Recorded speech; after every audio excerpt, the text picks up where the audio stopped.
Hello there, my brainwashed. This is Joshua coming at you today. I've been having a lot of fun. Atheists finally found my channel, which is fun. Okay, I ended up talking about Pascal's wager, and they flipped the switch on me. And I'm like, what? So this is the problem that I'm having, is that most atheists believe, and a lot of Christians believe, and this is when we have a problem, is they don't believe science and religion can coexist as one cohesive unit. And I, on the other hand, believe that if truth is truth, truth cannot contradict truth. I fully believe in God, in the Bible, and spiritual things. But I also believe in science, and technology, and physics, and evolution, and all these things. But I make them all work together. Okay? Together. So I've already made my 5-minute video today, so I'm going to try and make a 10-minute video on the subject of how science and faith work together. Now, if truth is truth, truth cannot contradict truth, right? And if we have a misunderstanding, if truth does contradict truth, and both are truth, that means we misunderstand how one truth works or the other truth works, okay? So, if they are not the truth, if there is a contradiction, either A, we've misunderstood, or B, one of them is not true. That's the premise. So people are like, oh, how can you be an evolutionist and still be like a God-fearing man? I'm like, well, because the Bible, there's two different types of truth. There's truth perspective and there's absolute truth. Okay, so two different types of truth mean, an absolute truth is 2 + 2 = 4.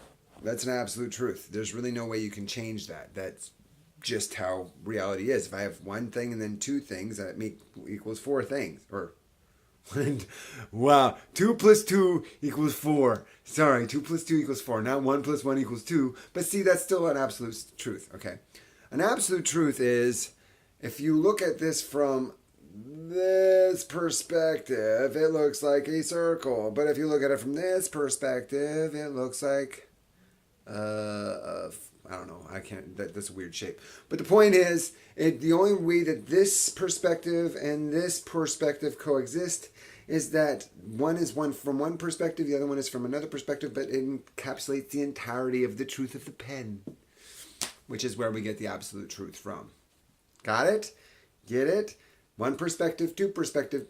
It's like the analogy of the elephant. Okay, you have like 5 men trying to figure out what an elephant looks like. One says it's like a piece of paper and he's grabbing the air. The other one says he's look like a twig and it's grabbing the tail, like a tree trunk and like a wall, like a freaking snake, blah, blah, blah, blah. He's got like the tusk and he's like, I don't even know what this is. This is something really hard and long.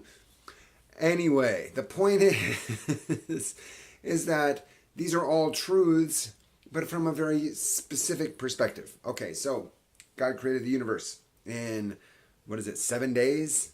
Dang, I didn't have enough fingers. Well, actually, you created it in 6 days, and on the 7th day, he rested. Okay. Well, it says later on in Peter, it says that a day is 1,000 years, 1,000 years is a day. And he's like, well, the math doesn't work. Blah, blah, blah, blah, blah, blah. Like, yeah, the math doesn't work. But you have to understand, truth is a matter of perspective, okay? From Peter's perspective, they didn't have many numbers beyond 1,000. Million was not even in their conscious mind. Freaking all of Rome barely had 1 million people, almost 1 million people in it. So please, then that's like, so they were like, no, that's not something they can even comprehend. So 1,000 was a huge number to Peter, sorry. So it's still it's a truth of perspective. Okay, from his perspective, that is true. I look at my daughter and I say, she goes, where do babies come from? I'm like, well, the daddy puts a seed in the mommy's belly and it grows into a baby. The baby is born. She's like, oh, okay, makes sense. Boom.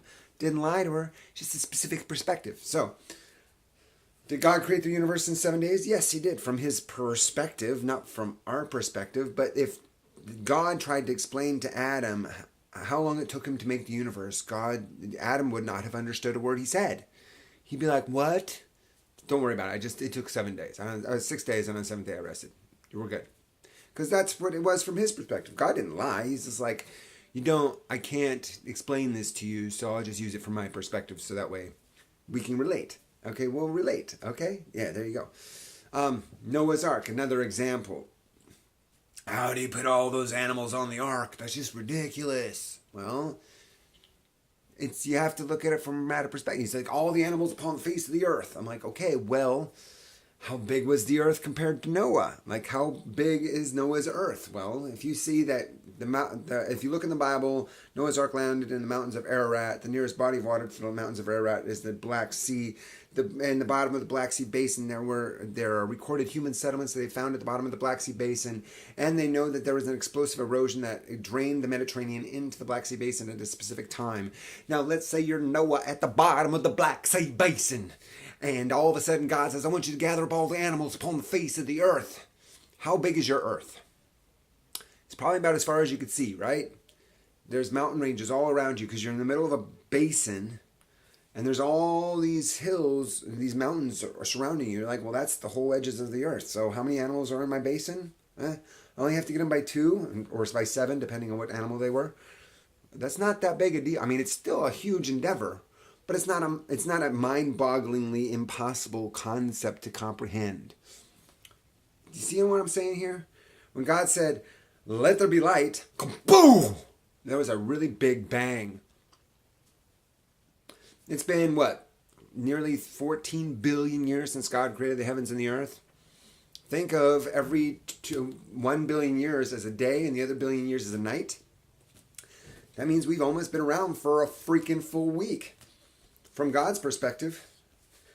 I mean, if we make every year, like every day as 2 billion years, 1 day, 1 night is a billion, 1 day is a billion, 1 night is a billion. Yeah, that's nearly a full week, and God's resting on the 7th day.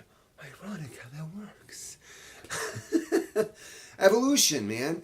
Adam said, okay, what am I made out of? And he's like, listen, you're made out of Adam.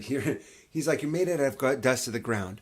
What is dust? Dust was the smallest unit of item that Adam could conceive of. There's no way God could you're made up of protons and neutrons that create up atoms, and atoms make up molecular compounds, and molecular compounds make up cells, and your body is made up of a whole bunch of independent cells that do different tasks. No, it's beyond his comprehension. Don't boggle his... He's like, dude, you're made of dust. Bam. Done. It's easy. It's easy. So you have to understand, okay, so people are dumb in the Old Testament, and God has to explain these dumb people things that they have very little knowledge of. And he's like, listen, I'm going to have you focus on the things that I find more important, which are spiritual things. Getting rid of your fear, getting rid of your doubt, building up your faith, having you feel filled with love and compassion for your fellow man. These are the things that God more cares about than knowing stuff. Yeah, it's just how he works. Okay, well, what is a spiritual being, right? Okay, this is the last thing I'll stop on. So what is a spiritual being? Okay, spiritual beings. There's all these spiritual beings. That's not scientific. Bah. Well, if you look at, Carl Sagan, he came up with this brilliant concept called the Flatlanders, right? Flatlanders. The Flatlanders. And the Flatlanders were talking about how there are, he's saying that if there was a 2-dimensional creature and we're a 3-dimensional creature, and that 3-dimensional creature was interacting with the 2-dimensional creature, we would seem like gods. Because we could teleport, we could see through objects, we could phase in and out of their reality. They would never be able to perceive the fullness of who we are because they'd only see us in slivers in a time. Similarly, if you're a angel, let's say angel, well, what is an angel? Can't an angel just be a 4th or 5th dimensional creature that exists outside of our dimension and can interact with our dimension? I mean, he's basically an interdimensional alien. Why can't that be true? Okay, if there is life on other planets, like everybody out there is trying to say, there's life on other, why can't there be life in other dimensions? Further dimensions than the 4th or the 5th or the 6th. Why can't there be a dimensional being so high that it is like second nature, where you can just say, he speaks, there's light, and then everything is created? I don't see why that's a problem. Why can't there be an alien race that's like that? Or an alien being that's like that? A multidimensional being that can create everything in the moment of blink of an eye. How is that not feasible? How is that not an option? Science and religion can go hand in hand. You just have to open your mind and perceive without compromising one or the other.